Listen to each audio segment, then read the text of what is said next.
Good morning everyone. I am Deepika Gehtori from Pushpa Priyanka Saraswati Vidya Mandir, Inter College Nanak Matta. I hope all of you doing very well. This video is for class 9 subject physics. देखिए बच्चों, आपको मैं chapter motion यानी कि गति का exercise के numericals करवा रही हूँ।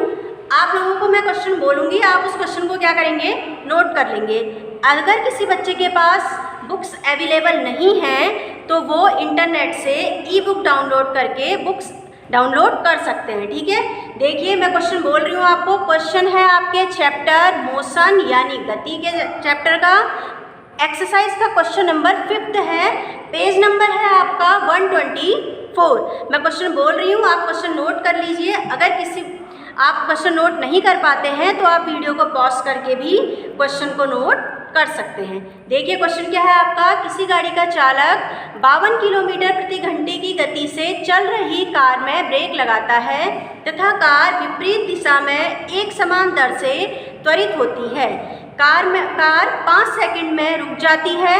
दूसरा चालक 30 किलोमीटर प्रति घंटा की गति से चलती हुई दूसरी कार पर धीरे धीरे ब्रेक लगाता है तथा कार 10 सेकंड में रुक जाता है। एक ही ग्राफ पेपर पर दोनों कारों के लिए 4 समय ग्राफ आरेखित करें। ब्रेक लगाने के पश्चात दोनों में से कौन सी कार अधिक दूरी तक जाएगी। क्वेश्चन को समझिए बच्चों। पहले आपको 2 कार दी गई है इस क्वेश्चन में। ये आपसे कहा गया है कि जो पहली कार है उसकी स्पीड दे रखी है 52 किलोमीटर प्रति घंटा, मतलब कार जो है वो स्टार्टिंग में ऐसे ही 52 किलोमीटर प्रति घंटा की गति से चल रही है और 5 सेकंड के पश्चात रुक जाती है, यानी उसका अंतिम वेग 0 हो जाता है। इसी तरह जो दूसरी कार है वो 30 किलोमीटर प्रति घंटा की गति से चल रही है और 10 सेकंड के पश्चात रुक जाती है। वो जो आपकी जो दूसरी कार दी गई है, जो उसका जो टाइमिंग है वो कितनी है, 10 सेकंड है। उसके पश्चात वो रुक रही है, यानी उसका अंतिम वेग भी 0 हो जाता है। अब आपको एक ही ग्राफ पेपर पर दोनों कारों के लिए 4 समय ग्राफ आरेखित करना है और इसी तरह आपको बताना है कि ब्रेक लगाने के पश्चात दोनों ही कारों में से कौन सी कार ने अधिक डिस्टेंस ट्रेवल करी है। तो देखिए आप इसको कैसे सॉल्व करेंगे।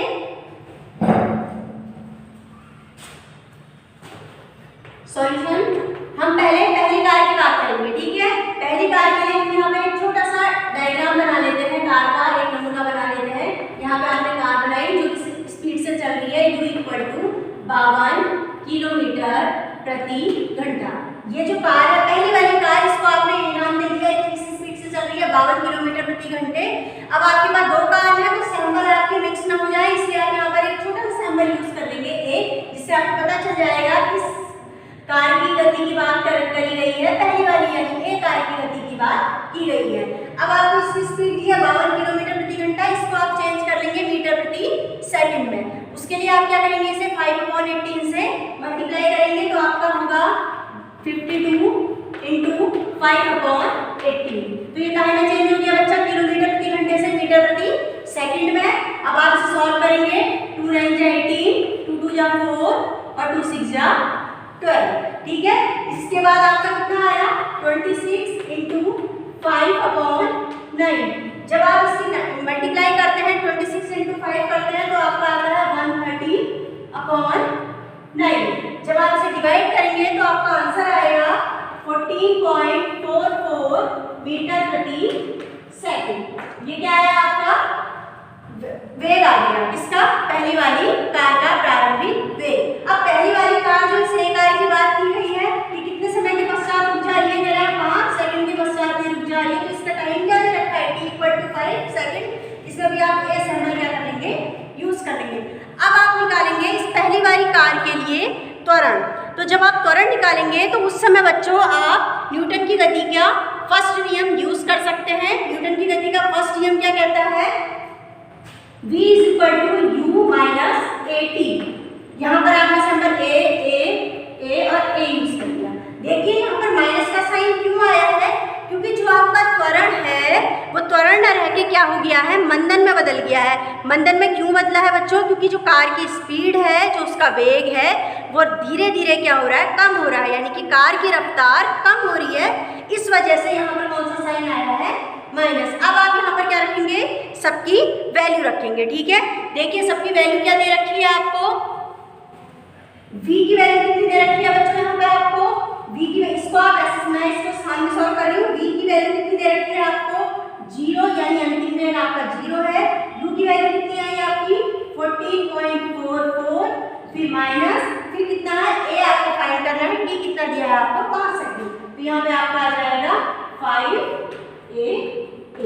ठीक, अब आप इसे आगे सॉल्व करेंगे, देखिए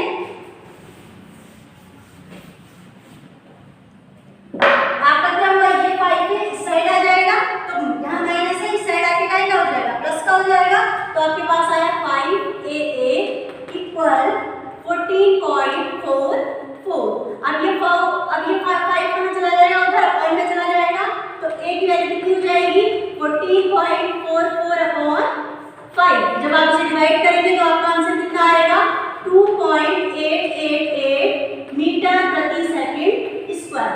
ये किसका मान आ गया बच्चों आपका त्वरण का। अब आप यहाँ से निकालेंगे जो पहली कार है ये a, इसकी द्वारा चली गई दूरी। ठीक है, देखिए कैसे निकालेंगे।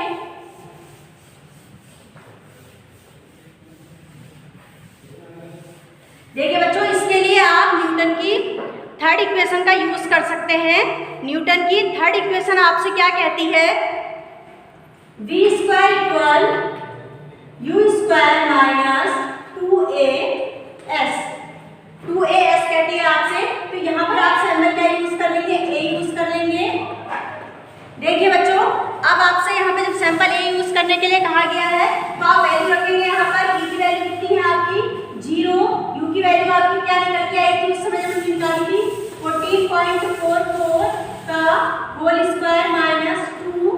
यहाँ पर है आपका a, आपने वैल्यू रख दी, a की वैल्यू कितनी आई है आपकी 2.888 इंटू sa, जो आपको क्या करना है ये s फाइंड करना है। अब आप क्या करेंगे, इसको इस साइड ये वाला पोर्शन माइनस में है, ये यहाँ के क्या में चेंज हो जाएगा प्लस में। जब आप 2 की मल्टीप्लाई करेंगे 2.888 से, तो आपका कितना आएगा 5.776, और इसके साथ में क्या है बच्चों ये sa।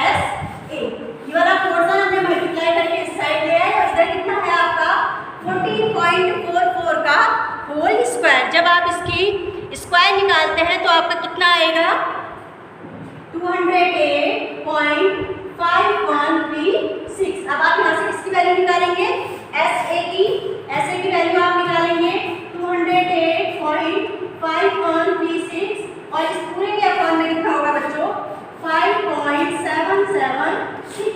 देन आप इसको क्या करेंगे, डिवाइड करेंगे। जब आप इसे डिवाइड करते हैं तो आपका आंसर कितना आएगा 36.1, और ये चली गई दूरी है, तो दूरी को किस में रिप्रेजेंट करते हैं बच्चों मीटर में। तो यह आ गया आपका कार a के द्वारा चली गई दूरी, मतलब 5 सेकंड रुकने के पश्चात उसने कितनी दूरी तय करी 36.1 मीटर। अब इसी तरीके से आप क्या निकालेंगे, 36.1 मीटर आई, इसी तरह से आप कार b के द्वारा चली गई दूरी निकालेंगे। देखिए कैसे निकालेंगे। देखिए बच्चों, अब कार b की बात करेंगे, यानी दूसरी कार की। उस दूसरी कार को हमने नाम दे दिया b। अब यहाँ पर आपकी जो दूसरी कार है वो कितनी स्पीड से चल रही थी, कह रहा है 30 किलोमीटर प्रति घंटे की रफ्तार से वो चल रही थी, यानी कि उसके लिए जो आपका वेलोसिटी दे रखी है u इक्वल टू 30 किलोमीटर प्रति घंटा दी गई है। आप इसके लिए क्या सैंपल यूज कर लेंगे, b सैंपल यूज कर लेंगे। इस किलोमीटर प्रति घंटा को आप कहीं में चेंज करेंगे, मीटर प्रति सेकंड में चेंज करेंगे। देखिए आपका कितना हो जाएगा, 30 की इंटू कर देंगे आप 5/18 से, इसे कट कीजिए 30 और 18 दोनों किसके टेबल से कट हो जाएंगे 3 की, तो ये हो जाएगा आपका 3 6 18, 3 10 जा 30। अब 10 और 6 किसके टेबल से कट होंगे 2 के टेबल से, 2 3 जा 6, 2 5 जा 10। अब आपका क्या बचा, न्यूमरेटर में 5 and 5 और डिनोमिनेटर में कितना बचा 3, तो आपका हो जाएगा 5 इंटू 5/3, तो कितना हो जाएगा 5 5 जा 25, और अपॉन में कितना आया 3। जब आप 3 से 25 को डिवाइड करेंगे तो आपका कितना आएगा 8.33, और किलोमीटर प्रति सेकंड का घंटा में चेंज हो गया है, मीटर प्रति सेकंड में चेंज हो गया है। अब आपको इसके लिए जो समय दिया गया है t, वो कितना दिया गया है कि जाती है। तो आप यहाँ पे कितना लिखेंगे 10 सेकंड और यहाँ पर सिंबल क्या यूज करेंगे बी। अब आप इसी जैसे आपने कार फर्स्ट के लिए किया था ए कार के लिए, देन वैसे ही आप कार बी के लिए भी करेंगे। आप यहाँ पर पहले क्या निकालेंगे, त्वरण निकालेंगे। त्वरण के लिए आप न्यूटन की इक्वेशन फर्स्ट का यूज कर सकते हैं, वही इक्वेशन सेम रहेगी v equal to u minus a t. Newton की फर्स्ट इक्वेशन क्या रहती है v equal to u minus a t. Symbol के लिए आप यहाँ पर b, यहाँ पर b, यहाँ b और यहाँ पर भी क्या ऐड कर लगा देंगे b लगा देंगे। अब आप यहाँ पर क्या रखेंगे, वैल्यू रखेंगे। जब 10 सेकंड के पश्चात गाड़ी रुक जा रही है तो v की वैल्यू हो जाएगी 0, u आपका अभी निकला 8.33 और टाइमिंग कितनी दी गई है आपको t 10 सेकंड दी गई है। आप सारी वैल्यू रखें यहाँ पे, देखिए v की वैल्यू कितनी है आपकी 0, फिर क्या है आपका इक्वल u की वैल्यू कितनी निकली है आपकी, अभी आपने मिनट प्रति सेकंड में निकाली है 8.33, फिर माइनस करके माइनस है आपका a b और यहाँ पर कितना है t कितना है आपका 10 सेकंड और यहाँ पर आ जाएगा आपका a। अब आप क्या करेंगे, इस 10 को इस साइड लाएंगे तो आपका कितना हो जाएगा 10 ab इक्वल 8.33। अब आपको यहाँ से किसकी वैल्यू निकालनी है, a की वैल्यू निकालनी है, तो आपका कितना आ जाएगा ab इक्वल हो जाएगा आपका 8.33 अपॉन 10। अब जब आप इसको 10 से डिवाइड करेंगे तो आपको कितना आएगा यहाँ पर ab की वैल्यू 0.833 मीटर प्रति सेकंड स्क्वायर। ये क्या निकल गया आपका त्वरण निकल के आ गया। देखिए बच्चों, त्वरण निकालने के बाद आप क्या करेंगे, न्यूटन्स की थर्ड इक्वेशन का यूज करेंगे और क्या निकालेंगे, कार बी द्वारा चली गई दूरी निकालेंगे। न्यूटन्स की थर्ड इक्वेशन क्या होती है बच्चों, v square equal to u square minus 2as। समझिए करिए, आप b कार की बात कर रहे हैं तो आपने यहाँ क्या लगा दिया b लगा दिया। अब आप यहाँ पर सारी वैल्यू रखिए, v आपका अंतिम वेग है तो 0 हो गया, u आपका कितना निकल के आया था बच्चों 8.33, इसका क्या हो जाएगा whole square minus 2 into a की वैल्यू कितनी है 0.833 और यहाँ पर कितना है आपका s ये है। अब आप क्या करेंगे, 2 की मल्टीप्लाई किसमें करेंगे 0.833 में करेंगे तो आपका कितना आएगा 1.66 आएगा। आप इसे सॉल्व कीजिए, 0.833 होल स्क्वायर माइनस 1 पॉइंट इसकी इंटू करिए आपने 666 और ये रहा आपका एस बी। ये माइनस का है, ये इस साइड का है, दूसरी साइड का क्या हो जाएगा प्लस का हो जाएगा। कितना हो गया 1.666 एस बी इक्वल, जब आप 8.33 का स्क्वायर करेंगे तो कितनी वैल्यू आएगी आपकी 69.3889 आएगी आपकी वैल्यू। अब आप क्या करेंगे 1.666 को यहाँ अपॉन में भेज देंगे तो देखिए आपका कितना हो जाएगा, इसे सॉल्व कीजिए, एस बी इक्वल 69.3889 और अपॉन में कह रहा है आपसे 1.666। जब आप इसको डिवाइड करते हैं तो आपका आंसर कितना आएगा बच्चों 41.65 मीटर। ये क्या है आपका कार बी द्वारा चली गई दूरी कितनी आई आपकी 41.65 मीटर। तो आप कंपेयर कीजिए, जो आपकी पहली वाली कार की डिस्टेंस थी जो एस ए थी वो कितनी थी आपकी 36.1 मीटर थी और जो दूसरी वाली कार के द्वारा चली गई दूरी है वो कितनी आई है 41.65। यानी किसने अधिक दूरी तय करी है, जो दूसरी कार है उसने अधिक दूरी तय करी है। एक आंसर आ गया आपका।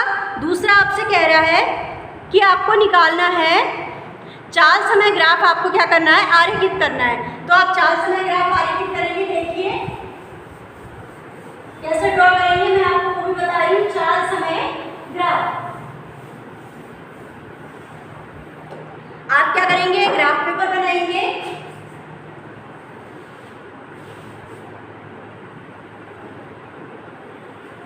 इस ग्राफ पेपर में बच्चों जो आपकी एक्स एक्सिस होगी, ये वाली एक्सिस ये आपको दिखाएगी समय को, समय दिखाएगी आपका टी, टाइम दिखाएगी आपका सेकंड में, ठीक है। जो ये वाई एक्सिस में जो लाइन होगी वो किसको दिखाएगी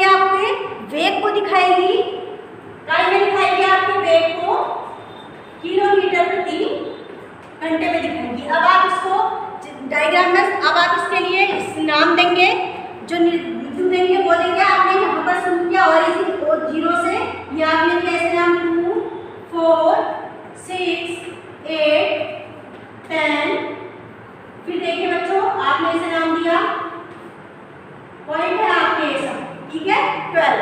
ऐसे ही आपने वेग समय ग्राफ के लिए भी नाम देना है। वेग समय ग्राफ के लिए आपने स्टार्टिंग करी 5 से, 5, 10, 15, 20, 25, 30, 35, 40, 45, देन आपने इसे ऊपर तक बढ़ाया, फिर हो गया आपका 50, फिर हो गया आपका 55। ये सब टाइम है किलोमीटर प्रति घंटे में। अब देखिए आप इसे ड्रॉ कैसे करेंगे, ध्यान से देखिए। मैं आपके लिए बना दे रही हूँ। जो पहली वाली कार थी उसकी स्पीड कितनी थी, 52 किलोमीटर प्रति घंटे। उसके लिए टाइमिंग कितनी थी, 5 सेकंड। पहली वाली कार की बात की जा रही है, कार ए की, ठीक है। इसी तरीके से आप देखिए जो आपको अगला दिया है, दूसरी कार बी कार की थी, उसकी जो स्पीड थी वो कितनी दी थी आपको, किलोमीटर प्रति घंटा कितना, 30। उसके लिए टाइमिंग कितनी दी थी आपको, 10 सेकंड। तो पहले आप पहली वाली कार के लिए 4 समय ग्राफ को क्या करेंगे, ड्रॉ करेंगे। देखिए ये आपकी 4 दिखाएगा, ये वाली एक्सिस आपकी समय दिखा रही है, ये क्या दिखा रही है, आपकी 4 दिखा रही है। देखिए आपसे कह रहा है टाइमिंग कितनी है, 5 सेकंड। तो जो समय है आप उसको 5 सेकंड लेके चलेंगे, यानी कि 5, 4 और 6 के बीच में आएगा। यहाँ पर आपका क्या आ गया, यहाँ पर 5 आ गया, ठीक। फिर आपसे जो 4 कह रहा है वो कितनी है, 52 किलोमीटर प्रति घंटा। तो 52 कहाँ आएगा, 50 से 55 के बीच में आपका 52 आएगा। यहाँ पर क्या आ गया आपका 52। तो आपको 2 पॉइंट मिल गए, एक एक्स एक्सिस में पॉइंट मिला है, एक कौन से एक्सिस में, वाई। आप इन दोनों को क्या कर देंगे, मिला देंगे। तो ये जो ग्राफ आया है, ये देखो बच्चों, ये जो ग्राफ आया है, ये ग्राफ आपको कौन सी कार के लिए आया है, कार फर्स्ट के लिए ये ग्राफ मिला है आपको, ठीक है। अब आप बात करेंगे दूसरी कार की। दूसरी कार में देखिए जो आपकी टाइमिंग है वो कितनी है, 10 सेकंड। तो आप टाइम देखेंगे दूसरी कार के लिए कितना टाइम है, 10 सेकंड यहाँ आ रहा है, तो ये भी तो मिल गया आपको। फिर समय इसमें चाल कितनी कह रहा है, 30 किलोमीटर प्रति घंटा। तो 30 कितना है आपका, ये आपका 30 है, यहाँ 30 हो गया। तो आपको 2 बिंदु मिले, एक ये मिला और एक ये, इन दोनों का ड्रॉप मिला देंगे तो ये मिल गया आपको कार बी के लिए। ये कौन सी कार के लिए ग्राफ मिला है आपको, कार सेकंड के लिए। तो कार फर्स्ट और कार सेकंड के लिए 4 समय का ग्राफ आपका क्या हो गया है,